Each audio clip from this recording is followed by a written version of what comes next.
Welcome back. The construction industry is under immense pressure. It has experienced a loss of market capital over the past decade. With government's budget on capital infrastructure having dwindled over the years, losses may spell a recession in the sector.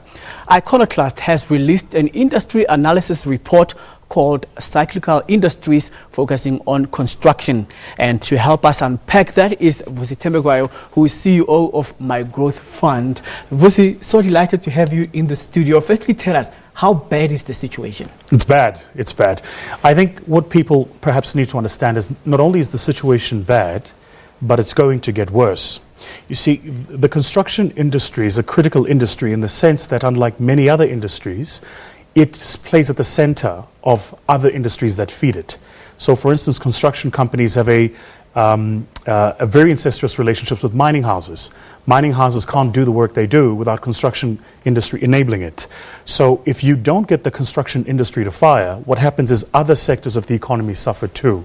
And it's just going to get worse. Well, when you talk about the construction industry, people think about buildings only, and you've just made an example about mining. Tell us about the interrelationship of these sectors. In the research we did, what we really were trying to understand is how did the construction industry get here, one, and two, who else does it affect? So when you talk construction, you talk about a multitude of players. There's the financial sector, which provides capital to the construction industry, social and economic infrastructure players, which commission infrastructure but can't be delivered by them. So governments that want to build schools, businesses that want to build buildings, and state institutions that want to build ports, rails, and airports. They can't build those things. The construction sector does that. Then you have private players who want to build for several reasons. You and I want to build a home, somebody wants to build a mall, etc., etc. That ecosystem of providers, who include but are not limited to the material providers, as well as the yellow equipment, so the cars, the trucks, all of those, everybody plays in the construction sector, and everybody plays not only to make it work, but also to use it to produce employment.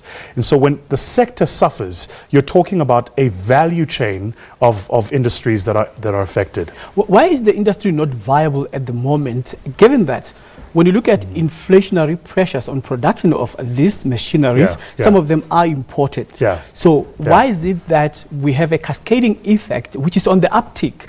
Why would anything be on a downward spiral when we expect a boom? So it's a good question.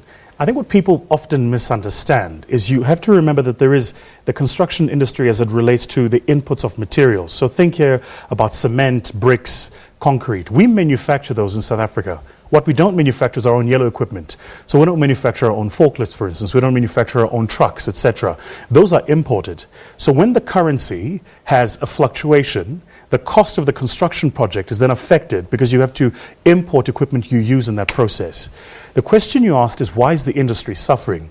The industry is suffering because if you look at the government gross fixed capital formation and how much government has been committing to infrastructure projects, that number has been on a radical decline for many years now. What it's done, and this is the reason we as a firm, as a research firm, think it's going to get worse, is it's robbed South Africa of intellectual capacity. Quite simply, people who were critical in this industry have moved on. They do other things. They live in other countries. And those people are critical. So when municipalities recommission roads to be built, bridges to be built, ports to be built, you're going to find that they don't have the capacity of person to deliver on those projects. It could be making sense based on what you are saying. Sure. And what is interesting about research is that somebody would want to come up with a hypothesis and anti-hypothesis of that. So some research institutions say construction is set to emerge from recession this year, and growth will remain tepid at about 2.4%, according to Fitch Solutions. They're contradicting your view. What's your comeback? I think it depends on what you're studying. And it depends on the data that you're looking at. My suspicion is, and I've not had the privilege of looking at their research report, but my suspicion is that they would probably be looking at what has been the pronouncements of government agencies.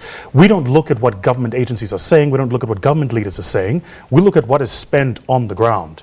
So for the past 5 years, national government has been committing that they're going to do major project in the infrastructure side, but there haven't been any, and it's not hard to see. I'll give you an example. Avenge was at its peak a 25 billion rand company by market capitalization around 2008. Avenge today is barely $1 billion. The construction sector, 2008, was close on 80 billion. Today it barely touches 15. So I'm not talking about what is going to come based on what people are saying. We're looking at the data of what has happened and the impact of what has happened and whether or not the country will have the capacity to roll out what it says it wants to do. And our view is that we're going to struggle. Okay, now that there's an imminent implosion of the industry, the outside-inside, impression of the industry is that it's doing well, because everywhere you go around the country, especially in big cities, you see construction activity. Tell us, why is it that we are seeing so many companies on the spend regarding that? Yeah, I think, so one of the things that's happened, for instance, if you look at, this is called the metropolis syndrome. So the metropolis syndrome is people who study major metropoli and presume, therefore, that the country is like the rest of the major metropoli. You have to remember that South Africa is not Sandton, it's not Florida Road in Durban, right? There are other parts of the country. So where there is spend, there certainly is spend. You're seeing a lot of it in some retail infrastructure, malls going up, right? You're seeing some of it in office infrastructure. The vacancy rates, it's what's the problem. So look, for instance, at the yields of many of the real estate investment trusts, what they call rates, and the yields that they're generating on those rentals based on the vacancy rates. So in Sandton today, or in many of the metropoli, you can move from a B-grade office to a AAA office and pay less rental because there is an oversupply of property and rental equipment. Because construction companies are building, real estate investment trusts have to continue to commit that capital into projects. So what they're doing, and I'm trying to answer your question, is they're committing it into projects which are going to create capacity for the future.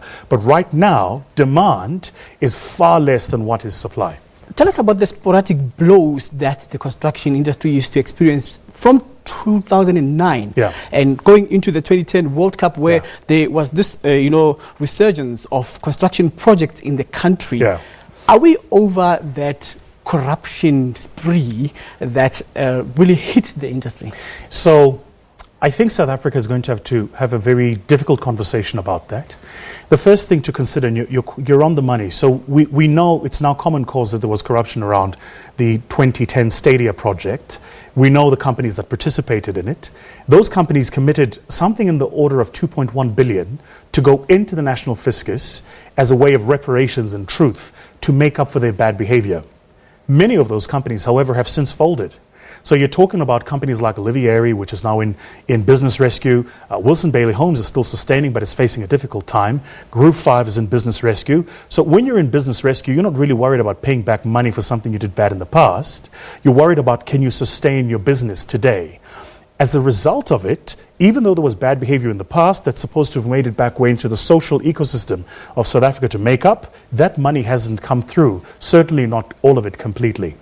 The 2010 shock, in my mind, was what started it. But there were several other things that happened which have been systemic since then. Right, my time is up. You're parting short concerning problem identification and solutionist thinking in surviving this.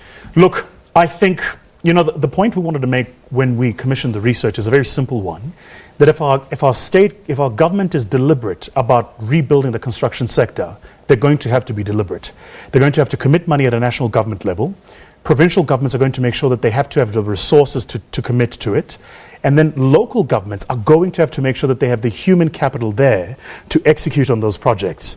Absent of all these three things working completely and together and coordinated and collaborating, you're not going to resurge the industry. The industry is critical. Let me just leave you with this note, because it has a multiply effect in how it provides employment. When you build a road, you need an architect, right? You need an engineer, civil and structural. You then need a person to work on the road. You need a builder to build it. So when you commission a massive construction project, it has huge implications in terms of what it does for consumer confidence in the country. That's why we have to pay attention to this sector, and that's why our firm saw it fit to commission this research. Right, let's leave it there. So much to talk about concerning construction, but I guess a follow-up will be needed as the time progresses. We'll keep our eyes close on the construction sector. Good man. Thank you, Isaac. All right, Vusi Thembekwayo, he's an entrepreneur and the CEO of My Growth Fund, talking to us about the pressure that the construction industry finds itself under. And of course, thank you very much for providing us with that research from Iconoclust. We now look into